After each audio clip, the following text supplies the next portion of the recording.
sustainability is something about what we're here for today. And at Montana State University in the early 80s, this sort of young punky kid who had just finished his undergraduate degree out of state, a kid who had grown up as a farm boy in Geyser, Montana, wandered by our offices and he said, I would like to do a master's degree program. I'd like to enhance agriculture and find ways to lead Montana into a more sustainable approach based on the land that we have in this state. And so we sort of reluctantly agreed that this punk kid, Brian Schweitzer, could become one of our graduate students. And it didn't take very long for us to get a sense that Brian had some deep feelings about where he came from with his family roots and where he came from growing up on a Montana farm ranch. That he'd then gone out of state to school and developed also a broader picture about what things are like elsewhere in this country. And we started at that time, over 20 years ago, to think about how this punk kid might be as a governor. It was amazing that we had even then that idea. And so this punk kid got his graduate degree and very quickly left to go conquer the world and did some very interesting things in international agriculture. And then he showed up again back in Montana, got married, became a Montana farmer, and we've been following the progress of his entry into politics, and more importantly, I think, his ability to bring many people around the state to common thinking about how we can move ahead in this state in ways that are original and that are adapted to the situation that we find ourselves in here with our great resources, our love of the land, and the opportunities that they may bring. So we're really delighted, Brian, that you're here to share some words. Thank you.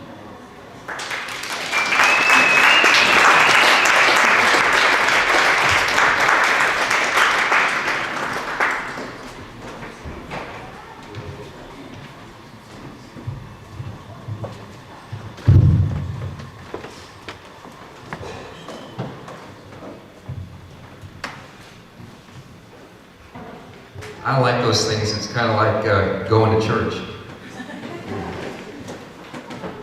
I've been all over the state in the last 10 months, every community, from east to west, north to south. And I've listened to people on main streets, community groups, folks from every part of the state. And the idea here is that we need to hear the voices of people who are the engines for Montana's growth. We need to listen to the people who haven't been in Helena. It's been a long drought in this state. It's been a long drought of leadership. The leadership has been centered in Helena. They've been doing the bidding for just a few special interests, and the voices from people across Montana haven't been heard. So I thought it was time that the voices could be heard. So in community meetings from one end of the state to the other, I've been taking notes. Last spring, it's a distant memory now, but last spring it was actually a pretty wet spring. I remember back in March and April, had a lot of rains. And I've got Oliver here with me today. He's driving with me, but I had another young man with me last spring, and we were doing a swing across extreme eastern Montana. Is anybody here, did you grow up in northeast Montana? In the northeast part of the state? So you know what I'm talking about. In the extreme northeast part of the state, they don't get Montana television. They watch Canadian or you watch North Dakota. So a lot of folks up in the northeast part of the state, they don't know what our politicians look like. They think that our senator is a guy by the name of Dorgan. And so they get the newspapers, they get the Billings Gazette, they get the Great Falls Tribune, but they're not watching these politicians on television. So I was in a real tough schedule. And when you get out to eastern Montana, you might be 75 or 80 miles between stops. And so my scheduler had me, okay, we've got 3 newspapers and 2 radio stations, 1 television interview, plus a couple of community meetings in one day. So you start early in the morning, you go real hard, And by about midday, everybody has one last thing they'd like to tell you, and you're a half hour, then an hour, then an hour and a half late.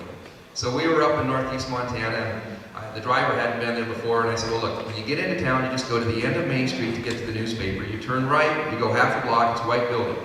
You just pull in there, drop me off, you get gas, I'll interview with this newspaper, and then we'll go to the next stop. Okay, we got a plan. So we pull up, and before the car even stopped, I jumped out, ran across the parking lot. It had been raining, 2 inches of rain in the last day and a half, and so there was gumbo everywhere, and my boots had about this much mud on them.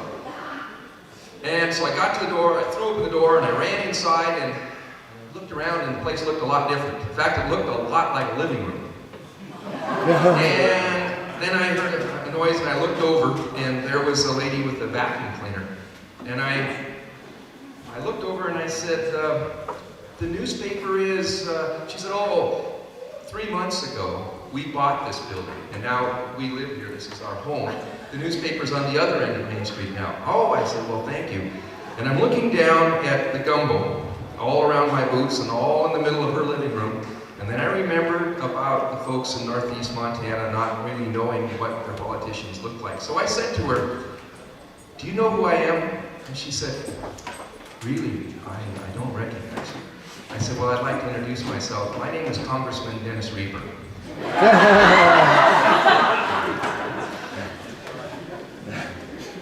For a dozen years in the state, we've heard leaders tell us that they're going to bring big jobs to Montana. You know about the jobs. They talk about the gold mine.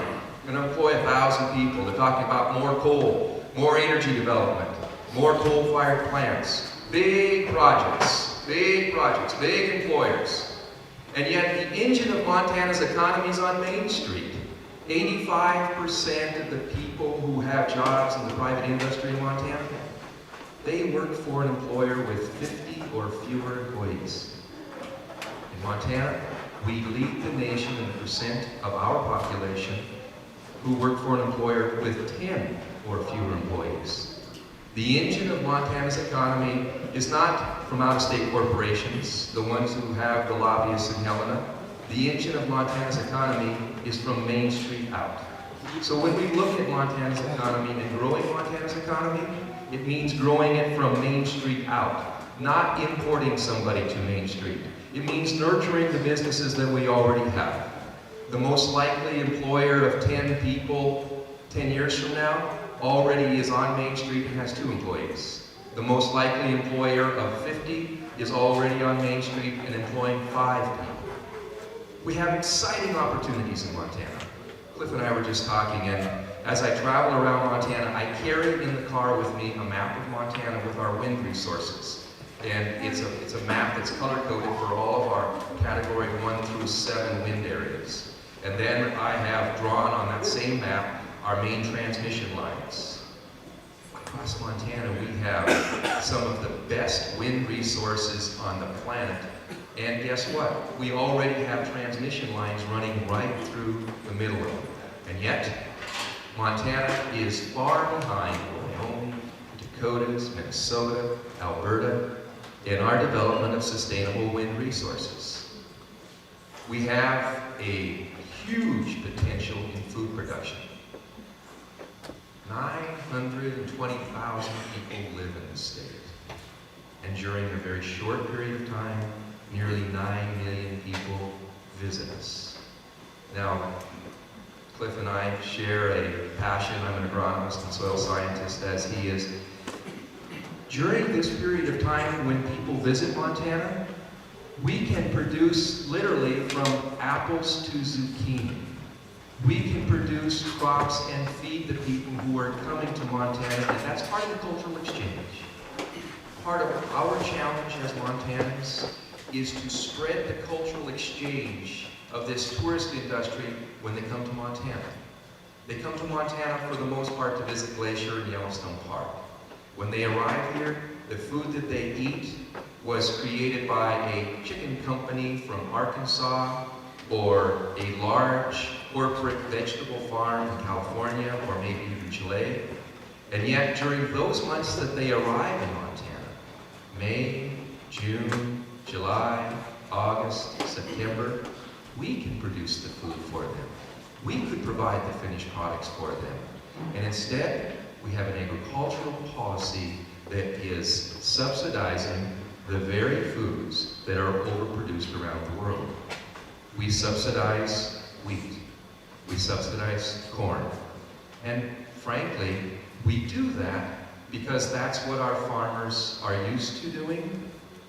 And the second reason is because the companies that profit in the global economy need large numbers of bushels of wheat, corn, and soybeans to fill their boats and distribute them around the world, destroying local agricultural economies around the world. And while they're at it, we are not nurturing, culturing the kinds of agricultural production that can create wealth on Main Street in Montana. If we could just shift 10,000 acres of production in Montana, just 10,000 acres, it's not a lot. We have 60 million acres of privately held land in Montana. If we had 10,000 acres producing crops that can be processed in each and every one of our towns, so that in particular when people come to Montana, they can share part of that cultural exchange. They have an ability to reach out and touch a family farm, and a family farm is able to touch them. This is incredible public relations for Montana growing and produce products. When people go back to their homes in Los Angeles, New York, or Paris, part of that cultural exchange is not just the vista that we have in Montana, not just our pristine places, not just our places that don't have roads, some of the last remaining places left on the planet where you can hike and not be sure that another human has been there while you're there. That's a wonderful experience for people.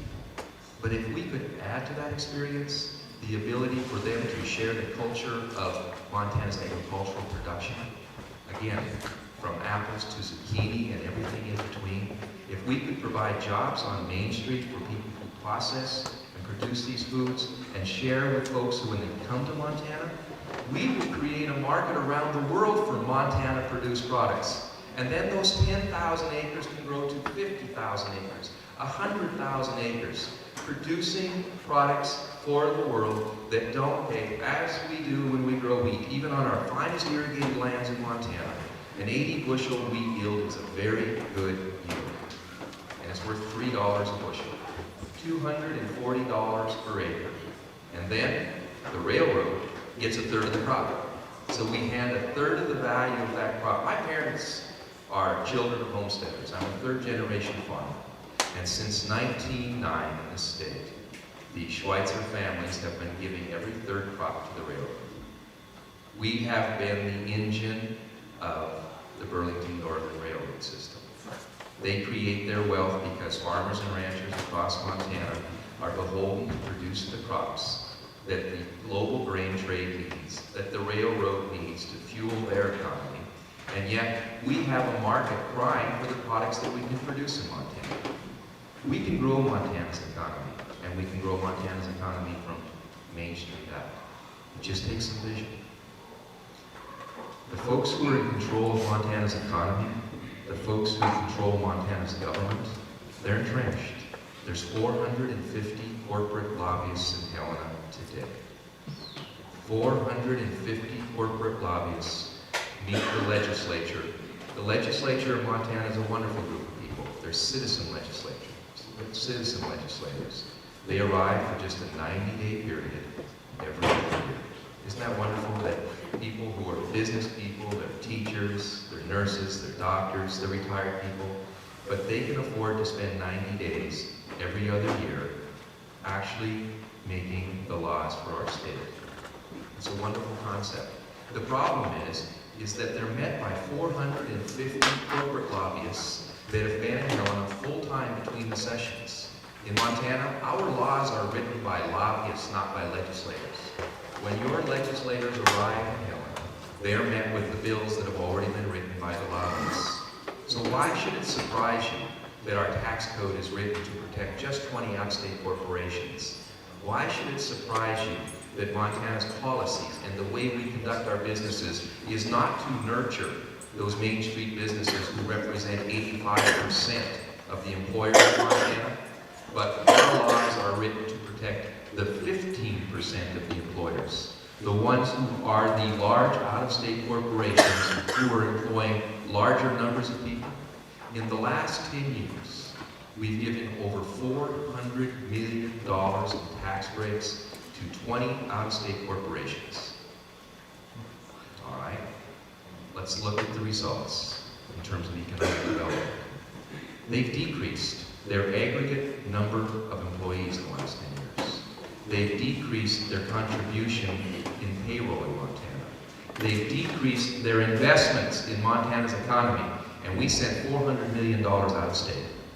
That's the kind of leadership that we've had in Montana. We can change this. Well, this is not a spectator sport. Politics isn't a spectator sport. This is a participation sport.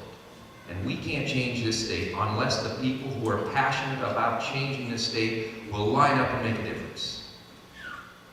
You're here. It's a beautiful day outside. You could be doing almost anything, but you're engaged, you're believers, you know that you can make a difference, so go out and make a difference. Go out and register people to vote. How tough is that? Go get your voter registration cards and make sure that your friends and family are registered to vote, and then help them vote. Because we have the collective spirit in Montana to turn this state around. We have the collective spirit to make a difference. But it's only if you do your job. I can't do this by myself, and nor should I. This isn't about Brian Schweitzer. This is about the people of Montana saying that we can turn the direction of this state 90 degrees and we can do it in one day. If you'll do that, we can change the faces on government. You see, in Montana, we have a very interesting constitution in that the legislature meets just every other year for 90 days. The governor has an immense amount of power. The governor actually appoints 1,000 new faces. So it's been 15 years that one party has controlled almost all the facets of Montana's government. One party control. Our economy continues to slip away. The control of our government continues to be exported out of state to out-of-state corporations, and we continue to slide. But if you will do your job, I will assure you that I'll bring you 1,000 new faces on Montana's government.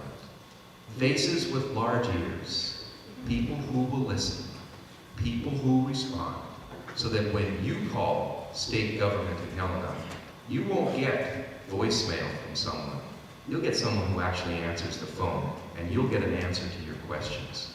You will be part of the solution, because I'm going to be asking folks from all across Montana to bring me names of community leaders, of people who ought to be involved in Montana's government. A new oil and gas commission, a new health care commission. All of these appointed positions from across the state, the voices, the eyes, the ears of Montana's government is going to change if you'll do your job. Last week, Monday, I got in a plane in a 206 in Kalispell, and I was flying with a lady by the name of Gloria Flora and a reporter from the LA Times.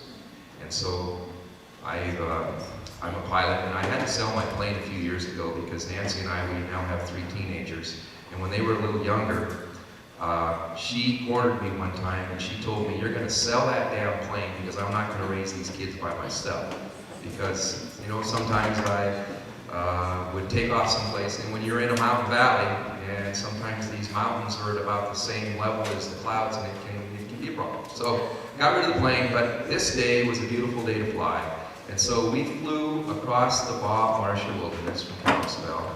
We looked down at the China Wall, and we continued to the Sun River Range and the Gibson Reservoir. Then we turned, and I banked that plane and tilted the wings, and we flew along the Rocky Mountain front. And as we flew, Gloria knows this area very well. She pointed out the 3 places along the front that 2 out-of-state corporations and 1 out-of-state corporation, out-of-country corporation, has federal leases to drill along the Rocky Mountain front. And we identified the places that they would like to do their directional drilling. And then we flew over Hart Butte, and then we flew over the Two Medicine, Badger. We looked down at the sacred places for the Blackfeet people. And then we radioed Salt Lake City, and we asked for permission to go across the border into Canada.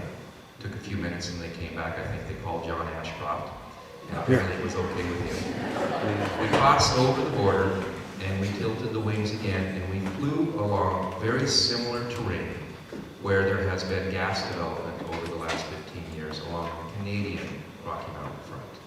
And we looked down at a terrain which is still part of this natural wonderland that we have, from the Rocky Mountain front, Great Bear Wilderness, the Bob Marshall Wilderness, Glacier National Park, Waterton, the northern Serengeti, a place that has the greatest diversity of fauna and flora of any place in North America. We flew across this geographical border and we looked down and we saw an amazing patchwork of development. We saw, you hear about footprints that are so small in gas development. You need to fly and see those footprints. And while there may only be a pad for directional drilling that's a half an acre in size, the pipelines that are running and the network of roads, and then the sweetener plants where this gas that has a large concentration of sulfur, the sulfur is removed and then it's piled in big mountains of yellow sulfur. The clear cuts that have been associated, and then the drilling even above timberline, directional drilling, a huge patchwork of development. It gave us an opportunity for reflection. And here we are. We're in a state that has natural gas abundance from Glacier County, all Liberty, Hill, Phillips, and Blaine, all across the northern part of Montana, across the prairie, and south, across Roosevelt, Dawson County, Rosebud County, Garfield County, all of these gas deposits. Over the last 50 years, we've had wildcat drillers drilling across this state looking for oil. In almost every case, they would drill to 2, to 4, to 6, to 8, all the way to 18,000 feet when they were looking in the Williston Basin. And in almost every case, they came up to either dry or, many times, gas. Gas. Gas. More gas. And 20 years ago, the price of gas was 14 cents. 15 years ago, it was 80 cents. 10 years ago, it was $1.50. Today, it's $7. If the administration in Washington, D.C. would like to help domestic production of gas, why choose an area so small on Montana's map? If this were the map of Montana, I could put my finger on the Rocky Mountain front. It's this small. And yet, all across Montana, we have gas resources. If the Bush administration would like to encourage gas development in Montana, then help us with pipeline development in the places where we already have gas, where we know that we have gas, and where we have communities that are embracing gas production. Incidentally, many of those communities who have gas production also have significant supplies of wind. The limiting factor in wind development in Montana is that you can't create a firm energy supply. When the wind blows, you have electricity. When the wind diminishes, you don't. And when you're in the electricity market, you've got to be able to supply electricity 24 hours a day, 7 days a week, when they need it, not when you can produce it. But we in Montana have co-location with gas. Think about the sustainability of co-locating gas turbines near wind production so that you can sell firm power, so we can maximize the return from that natural gas, not over the next 5 years and complete the supply, or 10. We can leverage that gas for generations because the basis of our energy would be wind power. You see, we can do some things in Montana. We can create wealth in Montana, and we can create wealth that will last generations, not 5 years. I know that around here, in the Gallatin and across Montana, many of you know Republicans. Now, in my case, I didn't really understand how this all worked, but on that farm that Cliff had talked about that I grew up near Geyser in the Judith Basin, as I grew older and I started to understand about politics, I found that all of the people who had farms that surrounded my parents' farm were Republicans. And most of the people at the little Catholic church where we prayed were Republicans. And as my life has continued in the business and raising our family, I found that most of the people that I sell my cattle to, and most of the people that I sell my crops to, up to and including Indian rice grass, are Republicans. And I found that most of the people that we play with and we pray with are Republicans. And you know what? That's the same thing true in each and every one of your cases. Your mother-in-law is a Republican. The next door neighbor is a Republican. In fact, some of you are Republicans. Well, this is what I'd like you to do if we're going to take this government back. Quit talking to each other and quit listening to NPR. I want you to start listening to talk radio. And I want you to call in. I want you to call talk radio and give a second side to that story. Because I've never been able to understand where these notions are coming from very conservative talk radio. And then last week I found out that some of them are on drugs and it starts to make sense. But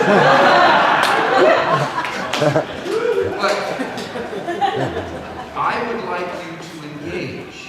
I would like you to engage in each and every one of your communities. I would like you to talk about sustainable economic development and growing Montana's economy from Main Street out. I'd like you to do that. I would like you to write letters to the editor. I would like you to talk about the same thing in a way that Main Street businesses can understand. And then I want you to identify 5 Republicans. People you play with, people you pray with, people that live across the street, people who you're related to. And then I would like you to invite yourself to their kitchen table. And I would like you to sit at their table and have them pour their coffee into your cup and begin the discussion. And then I would like you to say to them that it's been 15 years that Republicans have controlled Montana's economy. Our wages are in last place across the country. The cost for community college education is the highest in the nation.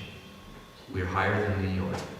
The cost for community college tuition and fees is the highest in the nation. We're twice as high as Idaho and Wyoming.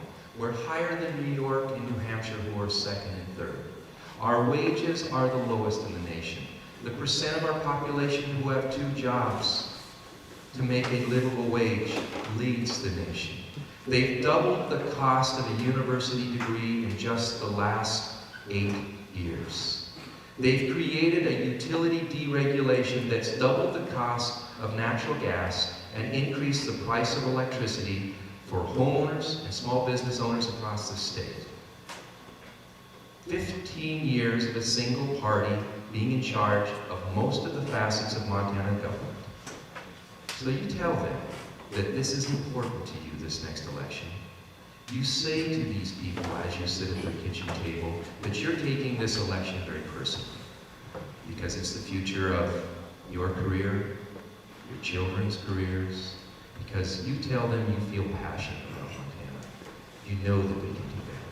You know that we can grow Montana's economy from Main Street.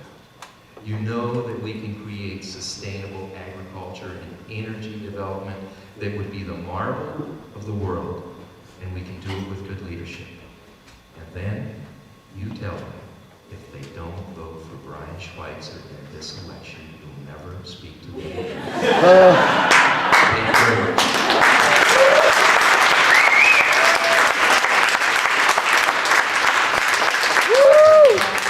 I've got to get out to Great Falls to the Farmers Union Convention. Go ahead.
Over 100 years ago, there was a different vision between two people, two entities. One was Thomas Edison and one was Westinghouse.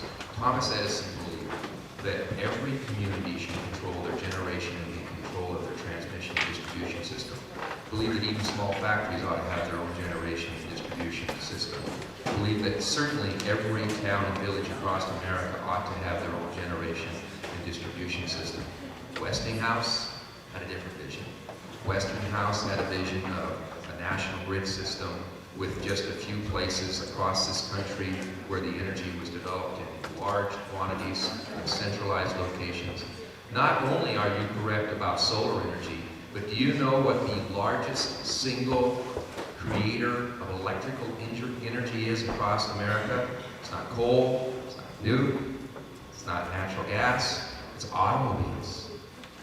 It's automobiles. Imagine a national grid system so that when you weren't driving your car, it was plugged in, it was net into the grid system. We had larger battery systems. As we move into hybrid cars and hydrogen power, we will be able to store immense quantities of electricity when you turn your car off.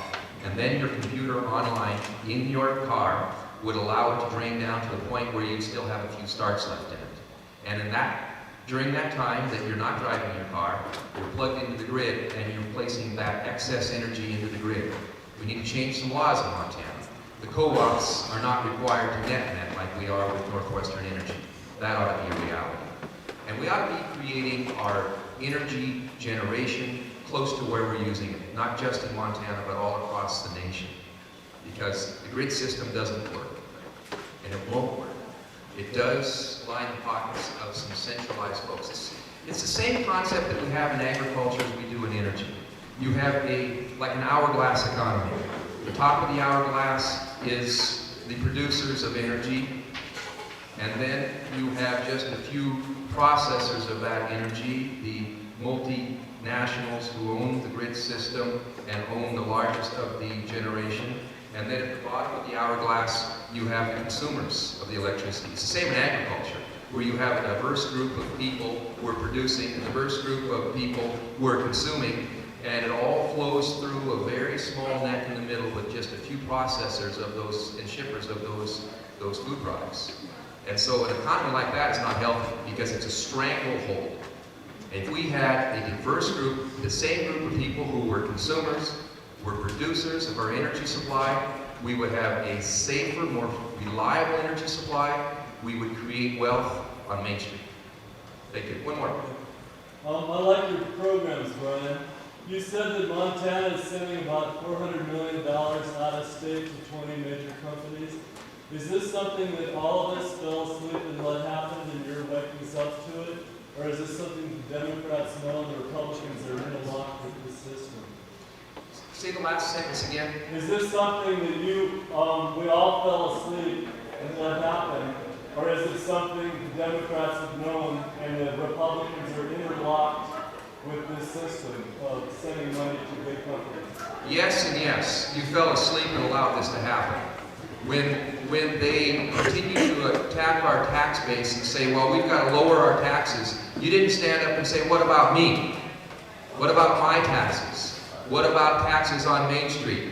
What they did is they sent $400 million out of state to those 20 corporations, and they doubled your property taxes on your home and your small business. They said to you and your communities, instead of the state of Montana paying 72% of the cost of your elementary and high school education in each and every one of your communities, we're going to lower that to 58%, and you're going to pay the difference with your property tax. And then they said to you, we are going to deregulate the utilities. We've done that, you know the consequences. And they also said we're going to deregulate the cost of education in Montana. Just 10 years ago, almost 75% of the cost of university tuition was paid for in-state students by the state of Montana. Now we're near 25%. Education deregulation has taken $32 million out of the pocket of middle-class Montanans every single semester. That's $64 million.